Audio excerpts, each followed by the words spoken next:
ಆ ಜಿಲ್ಲೆಯಲ್ಲಿ ಮಳೆರಾಯನ ನಂಬಿ ರೈತರು ಬಿತ್ತನೆ ಮಾಡಿದ್ರು. ಉತ್ತಮ ಮಳೆ ಆಗತ್ತೆ ಅಂತ ಅಂದ್ಕೊಂಡಿದ್ರು. ಆದರೆ ಮುಂಗಾರು ಮಳೆ ಕೈಕೊಟ್ಟಿದೆ. ಅತಿವೃಷ್ಟಿ ಅನಾವೃಷ್ಟಿ ಆಟಕ್ಕೆ ಸಿಲುಕಿ ರೈತರು ಸಂಕಷ್ಟಕ್ಕೆ ಸಿಕ್ಕಾಕೊಂಡಿದ್ದಾರೆ.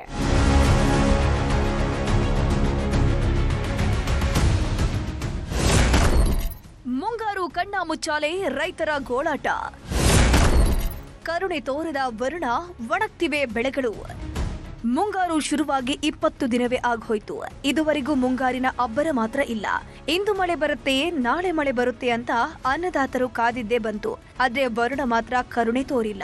ಪೂರ್ವ ಮುಂಗಾರಿನಲ್ಲಿ ಬೆಚ್ಚಿ ಬೀಳಿಸಿದ ಮಳೆರಾಯ ಇದೀಗ ಸೈಲೆಂಟ್ ಆಗಿದ್ದಾನೆ. ಅತಿವೃಷ್ಟಿ ಅನಾವೃಷ್ಟಿಯ ಆಟಕ್ಕೆ ರೈತರ ಬದುಕು ಸಂಕಷ್ಟಕ್ಕೆ ಸಿಲುಕಿದೆ. ಮಳೆ ಬರುತ್ತೆ ಅಂತ ಬಿತ್ತಿದ್ದಂತಹ ಬೆಳೆಗೆ ನೀರಿಲ್ಲದೆ ಬೆಳೆಗಳು ಒಣಗಿ ಹೋಗ್ತಾ ಇದೆ. ಗದಗ ತಾಲೂಕಿನ ಹೊಂಬಳ ಗ್ರಾಮದ ರೈತರ ಗೋಡು ಹೇಡತೀರದಾಗಿದೆ. ಮುಂಗಾರು ಮಳೆ ಬರುತ್ತೆ, ಬಂಗಾರದ ಬೆಳೆ ಬೆಳಿಬಹುದು ಅಂತ ಉತ್ಸಾಹದಲ್ಲಿದ್ರು. ಹೀಗಾಗಿನೇ 1 ಎಕರೆಗೆ 20 ರಿಂದ 25 ಸಾವಿರ ರೂಪಾಯಿ ಖರ್ಚು ಮಾಡಿ ಬೀಜ ಗೊಬ್ಬರವನ್ನ ಭೂಮಿ ತಾಯಿಯ ಮಡಿಲಿಗೆ ಹಾಕಿದ್ದಾರೆ. ಗದಗ ಜಿಲ್ಲೆಯಾದ್ಯಂತ 50% ಬಿತ್ತನೆಯಾಗಿದೆ. ಆದ್ರೆ ಯಾಕೋ ವರುಣದೇವನ ಆಗಮನ ಮಾತ್ರ ಆಗಿಲ್ಲ. ಸಾಲ ಸೋಲ ಮಾಡಿ ಹೆಸರು, ಶೇಂಗಾ, ಮೆಕ್ಕೆಜೋಳ ಬೆಳೆದ ರೈತರು ಕಣ್ಣೀರು ಹಾಕ್ತಿದ್ದಾರೆ. ಇಲ್ಲೇ ನಮಗೆ ಭೂಮಿ ಎಲ್ಲ ಭಾಳ ಲುಕ್ಷಣಾಗ್ಯಾವ್ರಿ. ಮಳೆ ಇಲ್ಲ, ಏನೇ ಇಲ್ಲರಿ. ಮುಂದೆ ಹೋದ ವರ್ಷನೂ ನಮಗೆ ಭಾಳ ಮಳೆ ಆಗಿ ಭಾಳ ಲುಕ್ಷಣ ಆಗೈತೆ ರೀ. ಎಲ್ಲ ಕಾಳು ಅಡ್ರದ್ದು ತಿನ್ನಕ್ಕೆ ಒಂದು ಕಾಳು ಇಲ್ದಂಗೆ ಆಗೈತೆ ರೀ. ಈ ವರ್ಷ ರೀ ಮಳೆ ಆಗದ ಈ ವರ್ಷ ಭಾಳ ಲುಕ್ಷಣ ಆಗೈತೆ ರೀ. ಎಲ್ಲ ಗೋವಿನ ಜೋಳ, ಹೆಸರು, ಮೆಣಸಿನ ಗಿಡ, ಉಳ್ಳಾಗಡ್ಡಿ ಎಲ್ಲ ಬಿತ್ತಾರ ರೀ. ಆದರೂ ಪೀಕ್ ಯಾವ ಬರಂಗಿಲ್ಲ ರೀ. ಈ ಸಲ ಮಳೆ ಆದ್ರೆ ಹೆಸರೂ ಬರಂಗಿಲ್ಲ ರೀ. ಮಳೆ ಆದ್ರೆ ನಾವು ಎಕರೆಗೆ 18 ರಿಂದ 20 ಸಾವಿರ ರೂಪಾಯಿ ಮಟ ಲವಣಿ ಕೊಟ್ಟು ಮಾಡೀವಿ ರೀ. ಅದ್ರದ್ದು ಹೊಳ್ಳೆ 18-20 ಸಾವಿರ ರೂಪಾಯಿ ಖರ್ಚು ಬರ್ತಾವೆ ರೀ. ಮತ್ತು ಹೊಳ್ಳೆ ಈಗ ಬಿತ್ತೇವ್ರಿ, ಬೀಜ ಗೊಬ್ಬರ ಕೈಲಿಂದ ಹಾಕೋದ್ರಿ, ಸಗಣಿ ಸಾಲ ತೆಗ್ಸೀವಿ, ವಾರ ಕಟ್ಟೋದ್ರಿ, ತ್ರಾಸ ಆಕತೈತಿ. ರೈತರಂಕಾರ ಸರ್ಕಾರದವ್ರಂಕಾರ ಏನು ಉಪಯೋಗನ ಇಲ್ರಿ, ನಮ್ಮನ್ನು ದಾದ ಮಾಡೋಲ್ರಿ. ಮತ್ತೀಗ ಕಿವ್ಯಾನ ಕೊಳ್ಳಾನು ಎಲ್ಲ ಒತ್ತಿಟ್ಟು ಕಟ್ಟಕರ ಬೇಕಲ್ರಿ. ಹೋದ್ರಸ್ನು ಕಂಡಪಟ್ಟಿ ಮಾಲ್ ಬಂದಿತ್ತು ಬಿಡ್ರಿ, ಬೆಳೆದಿತ್ತು ಎಲ್ಲ ಅರ್ಧಂಬರ್ಧ ತಿಪ್ಪಿಗೆ ಚೆಲ್ಲಿವ್ರಿ. ಆ ರೇಟಿನೆಲ್ಲ 1000-1500 ರೂಪಾಯಿ ಕ್ವಿಂಟಲ್ ಆದ್ರೆ ಏನು ಬರ್ತೀರಿ ಬೇರೆ ಕಾಲ. ಮಳೆ ಭಾಳಾಗಿ ಎಲ್ಲ ಸಗಣಿನ ಆದವ್ರಿ.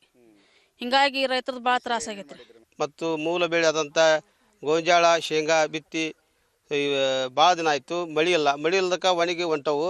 ಕೇಂದ್ರ ಮತ್ತು ರಾಜ್ಯ ಸರ್ಕಾರ ಬಂದು ಸಮೀಕ್ಷೆ ಮಾಡಿ, ಕೃಷಿ ಇಲಾಖೆಯಿಂದ ಸಮೀಕ್ಷೆ ಮಾಡಿಸಿ ರೈತರಿಗೆ ಸೂಕ್ತವಾದ ಎಕರೆವರ ಪರಿಹಾರ ಕೊಡಬೇಕಂತ ತಮ್ಮಲ್ಲಿ ಬೇಡಿಕೊಳ್ಳುತ್ತೇವೆ. ಕಳೆದ ವರ್ಷ ಭರ್ಜರಿಯಾಗಿ ಫಸಲು ಬಂದಿತ್ತು. ಇನ್ನೇನು ಕಟಾವು ಮಾಡಬೇಕು ಅನ್ನೋ ಸಮಯದಲ್ಲಿ ಮಳೆಯ ಆರ್ಭಟಕ್ಕೆ ಫಸಲು ನಾಶವಾಗಿತ್ತು. ಈ ಬಾರಿ ಮುಂಗಾರು ಮಳೆ ಭರ್ಜರಿ ಆರಂಭವಾಗಿದ್ರಿಂದ ಮಾಂಗಲ್ಯ ಸರ, ಚಿನ್ನದ ಆಭರಣಗಳು ಹಾಗೂ ಬಡ್ಡಿ ಹಾಗೆನೆ ಸಾಲ ಸೂಲ ಮಾಡಿ ಬಿತ್ತನೆ ಮಾಡಿದ್ರು. ಈಗ ನೋಡಿದ್ರೆ ಮಳೆಯೇ ಮಾಯವಾಗಿ ಹೋಗಿದೆ. ದಿನಾಲೂ ಆಕಾಶ ನೋಡೋ ಸ್ಥಿತಿ ನಿರ್ಮಾಣ ಆಗಿದೆ. ಸುಡೋ ಬಿಸಿಲಿಗೆ ಬಿತ್ತಿದ ಬೆಳೆಯೆಲ್ಲವೂ ಒಣಗಿ ಹೋಗ್ತಾ ಇದೆ. ಒಂದು ವಾರದಿಂದ ನಮಗೆ ಮಳೆ ಆಗದೇ ಇರೋ ಕಾರಣ ಸ್ವಲ್ಪ ಬಿತ್ತನೆ ಕುಂಠಿತ ಆಗಿದೆ. ಮುಂದೆ ಯಾಕೆ ಹವಾಮಾನ ವರದಿ ಪ್ರಕಾರ, ಭಾರತೀಯ ಹವಾಮಾನ ವರದಿ ಪ್ರಕಾರ ಈ 10 ದಿನದಾಗ ಸ್ವಲ್ಪ ಮುಂಗಾರು ಕ್ಷೀಣ ಆಗ್ತದಂತ ಹೇಳಿದರು. ಅದರದೇ ಪರಿಣಾಮ ಅಂತ ನಾವು ಅನ್ಕೋತಿದ್ದೀವಿ. ಅದಕ್ಕಾಗಿ ರೈತರಿಗೆ ತೇವಾಂಶ ಇಲ್ಲಾರ್ದೆ ಯಾವುದೇ ಬಿತ್ತನೆ ಕಾರ್ಯಕ್ರಮ ಕೈಗೊಳ್ಳಬಾರ್ದು ಅಂತ ಕೇಳ್ತೀನಿ. ಯಾಕೆ ಬಿತ್ತನೆ ಆಗಿ ಮತ್ತೆ ಅದು ಹಾಳಾಗೋದು ಬೇಡ ಅಂತ ರೈತರಲ್ಲಿ ಇದೊಂದು ನಮ್ಮ ರಿಕ್ವೆಸ್ಟ್. ಒಟ್ನಲ್ಲಿ ಕೈಕೊಟ್ಟ ಮುಂಗಾರು ಮಳೆಯಿಂದ ರೈತರು ಹೈರಾಣಾಗಿ ಹೋಗಿದ್ದಾರೆ. ಭೂಮಿ ತಾಯಿಯನ್ನ ನಂಬಿ ಬಿತ್ತನೆ ಮಾಡಿದ ರೈತಾಪಿ ವರ್ಗಕ್ಕೆ ಬರಸಿಡಿಲು ಬಡಿದಂತಾಗಿದೆ. ಸಂತೋಷ್ ಕಣ್ಣೂರ, ನ್ಯೂಸ್ 18 ಗದಗ.